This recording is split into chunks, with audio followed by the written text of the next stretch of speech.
So there's been a few dropouts from the Welsh Rugby World Cup training squad. Dave, Yeah. any thoughts on that?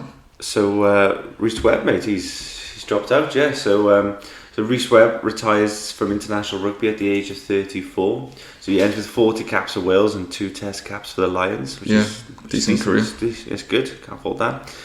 But I'm going to read a quote that he said. It's quite long.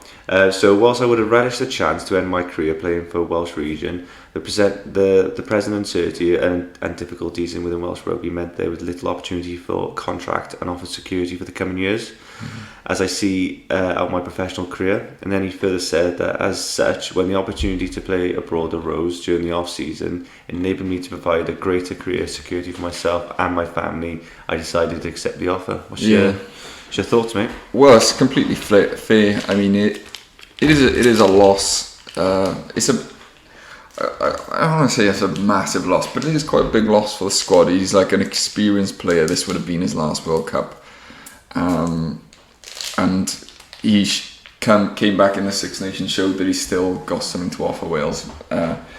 But it goes back to the same thing that we were talking about before. It's just the joke that is the Welsh rugby at the moment is just he can't get a contract which is good enough for what he's worth to end his career. Do you know what I mean?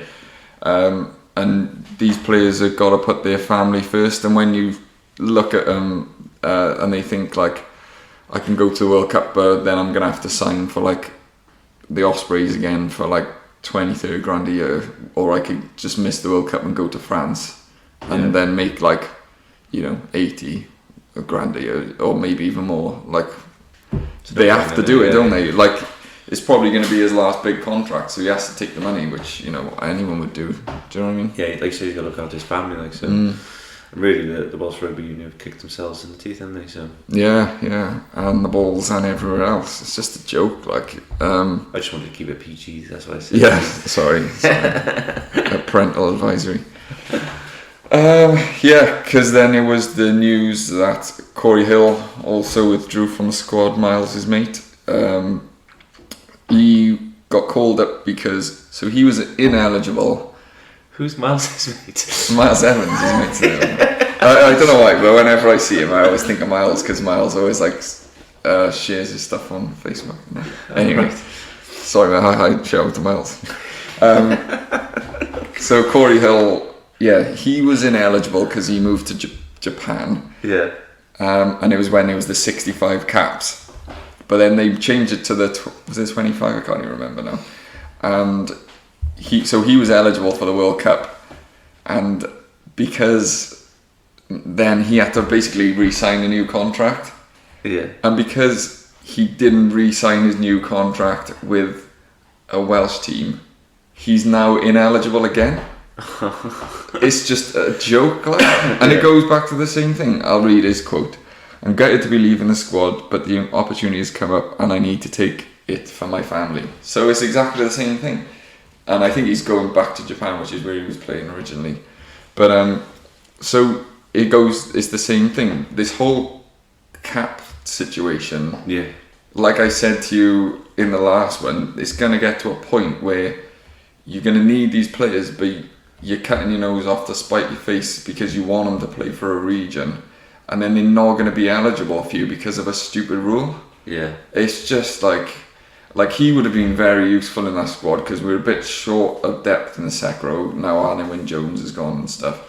And he always does good for Wales. He's only had about 30 caps, but he's always been good for Wales when he has played. So, it's just... I don't even know what to say anymore. I don't know, is this going to be the last drop? How can you say that this is even going to be the last dropout now? Do you know what I mean? This just looks like Welsh Rugby Union is going down the drain, really, doesn't it? Can they change this rule? Is there any way, or is it just going to continue? It's got to be negotiated, but they've signed it in, what was it, like 3 or 4 months ago. It was in the autumn of the Six Nations. It was in the Six Nations, wasn't it? So February time. So they've only just lowered from 60 to 25. So I don't know if they're going to change it again. And apparently this agreement is for 6 years. So what's gonna I don't know, mate. I don't know. Like, I think it's going to be like the players are obviously just going to keep dropping out, and then yeah. they're probably protesting against it. Be like, just keep dropping out, and then the Welsh Rugby will have to change it. They'll have to. It's not feasible unless they just decide they're gonna tank for the next like few years and just hope that we do well in some sort of competition. But if we don't, we're gonna end back in the 90s when we were just the whipping boys of everyone. Yeah. And if you look at like these teams now, like Georgia beat England's under-20s the other day. If you think like and the Italy under-20s, all these teams now are taking like big leaps forwards. All like the lower, or you would say the lower tier nations taking leaps forwards, and we seem to be taking steps back, and we're going to get pulled into that like lower tier of international teams. Do you know what I mean? So it gets tougher then for us. Yeah, and I don't mean that disrespectfully to like Italy or Georgia, because they're good teams, but obviously Wales have been at the top table for a long time now,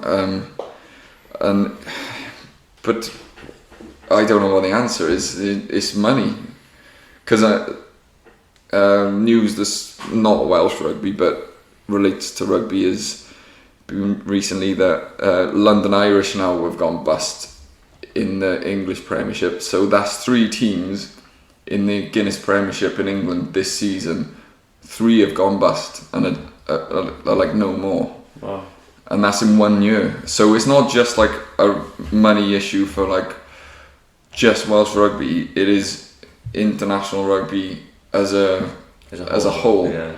But it's the way that we've been running it over here seems to be like a lot worse, because the English clubs are more detached from the RFU in England. They sort of run themselves, whereas like a lot of the funding for Wales comes from the WRU. Yeah. That's what my understanding. So that's because the clubs have been run bad over there and they're falling apart because of it. But over here, it's because the whole governing body's been bad. Yeah. Am I making sense?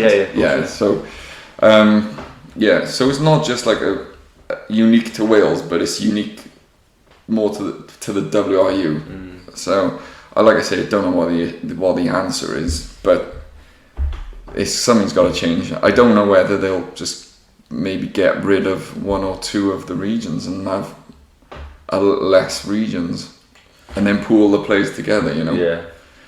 But then it's who'd you get rid of? Like, it'd be unfair to get rid of Newport and say you have to join Cardiff, because they're never going to get rid of Cardiff, are they? They're the capital city. But then they're obviously massive rivalry.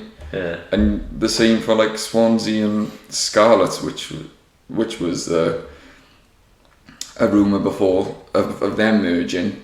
They're big rivals, and you're going to lose all the history of like Llanelli rugby and stuff like that, or like lose the Ospreys, which has been one of our most successful regions. Yeah. It's just like a mess. I don't know what the answer is. So, yeah. Stressful times at the WRU. Stressful times for me. I'm losing my hair.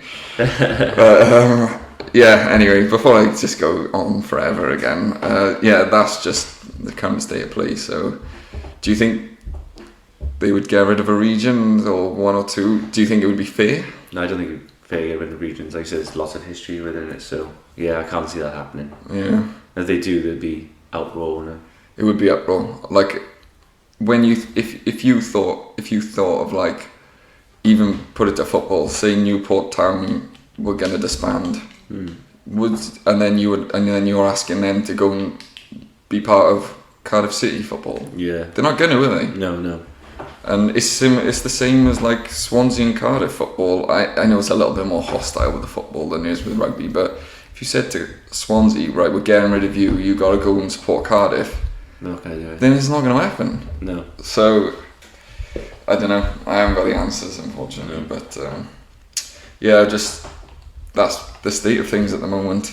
Like I said before to you, I just really hope the Gatland works his magic and pulls something out of this World Cup, and that's all I can really hope for at the moment. That's the level of hope. I'm literally putting all my hope in one bloke. Like, Yeah.